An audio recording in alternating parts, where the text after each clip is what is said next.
Welcome to Telugu focus TV. నేను మీ శ్రీనివాస్ రెడ్డి. బ్రహ్మానందం గారి పైన కొంతమంది అటు దాడులకు పాల్పడ్డారు. ట్రోలింగ్స్‌కి కూడా గురవుతున్నారు. ఇంతటికి ఆయన పైన ఎందుకు అలా ట్రోల్స్ చేయడం, ఆ విధంగా దాడికి పాల్పడడం అనేది గనక మనం చూసినట్లయితే ప్రస్తుతం సోషల్ మీడియాలో పద్మశ్రీ, హాస్యబ్రహ్మ డాక్టర్ బ్రహ్మానందం గారి పైన దారుణమైనటువంటి ట్రోలింగ్స్ అయితే జరుగుతున్నాయి. ఇటీవల ఆయన ప్రముఖ సంఘ సంస్కర్త సావిత్రిబాయి పూలే జయంతి నాడు ఒక కార్యక్రమానికి ఆయన విచ్చేయడం, ఆ కార్యక్రమంలో ఆయన చేసినటువంటి వ్యాఖ్యలు ఇప్పుడు వైరల్‌గా మారాయి. కాగా మరోవైపు ఆయనకు మద్దతు కూడా లభిస్తుంది. ఇంతకీ బ్రహ్మానందం గారు ఏమన్నారు? ఆయన పైన ఇలా మాటల దాడి చేయడానికి గల కారణం ఏంటి? అలాగే ట్రోల్స్‌కు చేయడానికి గల కారణం ఏంటనేది గనక మనం చూసినట్లయితే, ఆయన పద్మశ్రీ బ్రహ్మానందం. ఆయన ఎంత గొప్ప కళాకారుడో ప్రత్యేకంగా మనం ఎవరికీ చెప్పనవసరం లేదు. అంటే తన హాస్యంతో ఎంతోమంది కోట్లాది మంది అభిమానులు కూడా సొంతం చేసుకున్నారు. వాస్తవానికి ఈయన ఒక గొప్ప భక్తుడు కూడా.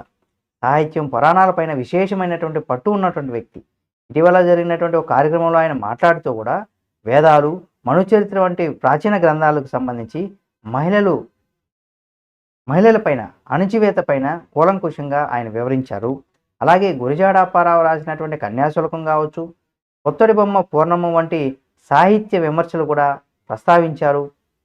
మహిళలు అన్ని రంగాల్లో కూడా రాణించాలంటే సావిత్రిబాయి పూలే వంటి వారిని కూడా ఆదర్శంగా తీసుకోవాలని ఆయన పిలుపునిచ్చారు. ఇదంతా బాగానే ఉంది. అలాగే స్త్రీలను వంటింటికే పరిమితం చేయాలనే భావన కూడా పురాణాల్లో ఉన్నాయన్నారు. మహిళలు చదువుకుంటే వర్షాలు పడవని మనువులో ఉన్నటువంటి విశేషాలు కూడా చెప్పుకొచ్చారు. ఈ వ్యాఖ్యలు వైరల్ కావడంతో పలువురు ఆయన పైన దారుణమైనటువంటి భాషలో దాడి చేస్తున్నారు. ఆయనకు పురాణాల పైన కూడా అవగాహన లేదని చాలామంది దుర్భాషలాడారు. దీంతో ప్రస్తుతం ఆ టాపిక్ వీడియో ఏదైతే ఉందో సోషల్ మీడియాలో కూడా హాట్ టాపిక్గా మారిపోయింది. ఇక సాహిత్యం అంటేనే విమర్శ. ఆ విషయం పైన బ్రహ్మానందం గారు అర్థవంతమైనటువంటి విమర్శలు చేయకుండా దారుణంగా దిగజారిపోయి వ్యాఖ్యలు చేయడం పైన కూడా పలువురు అభ్యంతరం వ్యక్తం చేస్తున్నారు. కొన్ని ఏళ్ల నుంచి కూడా అన్ని మతాలు, పురాణాలు, గ్రంథాలు మహిళను అణచివేత పైన చర్చ జరుగుతూనే ఉన్న విషయం మనందరికీ తెలిసిందే. అప్పట్లో విమర్శకులు హేతుబద్ధతకు గౌరవంగా స్థానం కల్పించేవారు.